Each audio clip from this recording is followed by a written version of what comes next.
Civic পুলিশের পোশাক পরিহিত যুবকের রক্তাক্ত মৃতদেহকে ঘিরে চাঞ্চল্য ছড়ালো ধনিয়াখালী হল্ট স্টেশন এলাকায়। এই দিন সাত সকালেই ধনিয়াখালী হল্ট স্টেশনের ডাউন বর্ধমান হাওড়া রেল লাইনের পাশে রক্তাক্ত দেহ দেখতে পায় এলাকার বাসিন্দারা। এরপর খবর দেওয়া হয় পুলিশকে। ঘটনাস্থলে ছুটে আসে কামারকুণ্ডু জিআরপির পুলিশ কর্মীরা। মৃতদেহকে উদ্ধার করে ময়নাতদন্তে পাঠানো হয়। অন্যদিকে পুলিশ সূত্র থেকে জানা যায় যে ওই যুবক কলকাতা পুলিশের সিভিকের কাজ করত। তার বাড়ি গুড়াপ থানার অধীনে পলাশিতে। তবে কি করে তার মৃত্যু হলো সেই বিষয়ে ধোঁয়াশা রয়ে গেছে। তা নিয়ে তদন্ত শুরু করেছে পুলিশ।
ট্রেন ধরবো বলে আসছিলাম, দেখলাম যে হল স্টেশনের আমাদের এই হল স্টেশনের কোন হল স্টেশন?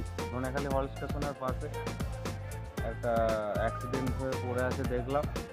তো দেখে যেটা মনে হলো একজন সিভিক পুলিশ ড্রেস পরে আছে সিভিকের।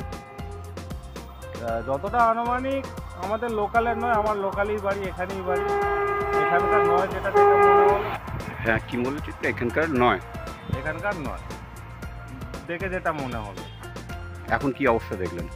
দেখলাম তো মানে পাটা এইসবগুলো ভেঙে টেঙে গেছে, ব্লিডিং হয়েছে, এরকম দেখলাম পড়ে আছে।